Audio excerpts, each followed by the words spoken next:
Web సిరీస్లు చూడడం అనేది ఒక వీక్నెస్. దానికి ఎవరు అతిథులు కాదు. సినిమా కంటే కూడా వెబ్ సిరీస్ అనేది ఒక ఎమోషన్. దానికి అలవాటు పడితే బయటకు రావడం చాలా కష్టం.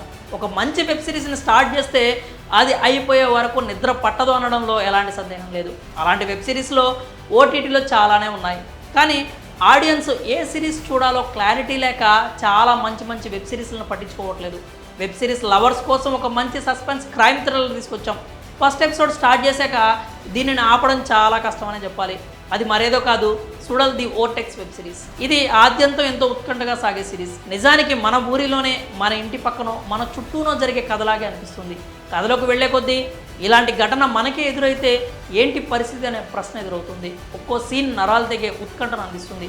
కాస్త స్లోగా సాగుతున్న డ్రామా కనిపించినా కూడా ప్రతి ఎపిసోడ్కి ఆ సస్పెన్స్ని అయితే ఫీల్ అవ్వగలుగుతారు. పైగా పార్థిబన్, ఐశ్వర్య రాజేష్, శ్రియారెడ్డి, కదిర్ యాక్టింగ్, పాత్రలో వారు ఒదిగిన తీరు, ఆ సీన్ ఇంటెన్సిటీ ఏమాత్రం తగ్గించకుండా వారు చేసిన నటన తప్పక మెప్పిస్తాయి. నిజానికి వెబ్ సిరీస్ తమిళంలో తీసినప్పటికీ అమెజాన్ ప్రైమ్లో తెలుగు, తమిళ్, మలయాళం, హిందీ భాషలో అందుబాటులో ఉంది.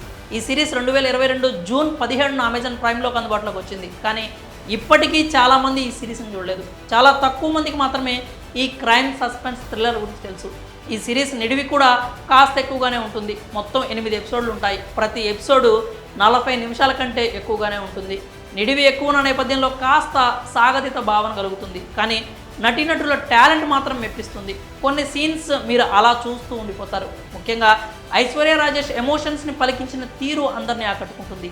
శ్రియారెడ్డి చేతులు కట్టేసిన పోలీస్ అధికారిగా ఆకట్టుకుంటుంది. ఇక కథ విషయానికి వస్తే, సాంబలూరులోని సిమెంట్ ఫ్యాక్టరీలో కార్మికులు యాజమాన్యానికి మధ్య గొడవలు జరుగుతూ ఉంటాయి. ఆ ఫ్యాక్టరీ ఎండి త్రిలోక్ వద్ద సిఐ రెజీనా కొంత నగదు తీసుకుంటుంది. అందుకు ప్రతిఫలంగా త్రిలోక్ కార్మికుల నాయకుడు షణ్ముగంను ఏదో కేసులో ఇరికించాలంటూ ఫోర్స్ చేస్తాడు. సమ్మె జరిగిన రాత్రే ఫ్యాక్టరీలో అగ్ని ప్రమాదం జరిగి మొత్తం కాలి బూడిదవుతుంది. షణ్ముగంపై అనుమానంతో అతన్ని అరెస్ట్ చేసేందుకు ఇంటికి వెళ్ళగా అతని 15 ఏళ్ల చిన్న కుమార్తె కనిపించడం లేదనే వార్త తెలుస్తుంది. ఆ తరువాత మిస్సింగ్ కేసు మర్డర్గా మారుతుంది. అప్పుడే ఊరిలో అంకాళమ్మ జాతర జరుగుతూ ఉంటుంది. షణ్ముగం కుమార్తెతో పాటు సిఐ రెజీనా కుమారుడి బాడీ కూడా చెరువులో దొరుకుతుంది. ఇది హత్యలా, ఆత్మహత్యలా అనే అనుమానాలు వస్తాయి. 15 ఏళ్ల క్రితం ఫ్యాక్టరీ ప్రారంభం సమయంలో ఒక అమ్మాయి తప్పిపోవడం, ఇప్పుడు ఫ్యాక్టరీలో అగ్ని ప్రమాదం జరిగిన సమయంలో అమ్మాయి చనిపోవడంపై పలు అనుమానాలు వ్యక్తమవుతాయి. కేసు విచారణలో ఎస్ఐ చక్రి, షణ్ముగం పెద్ద కుమార్తె ఐశ్వర్య రాజేష్ కొన్ని నిజాలు తెలుసుకుంటారు. అలాగే ఈ హత్యలు నరవలేము అనే అనుమానాలు కూడా వస్తాయి. మరోవైపు త్రిలోక్ వైపు కూడా కొన్ని వేళ్లు తిరుగుతాయి. ఈ నేపథ్యంలో కథ మొత్తం కాస్త ఎమోషనల్గా, సస్పెన్స్గా మారుతుంది.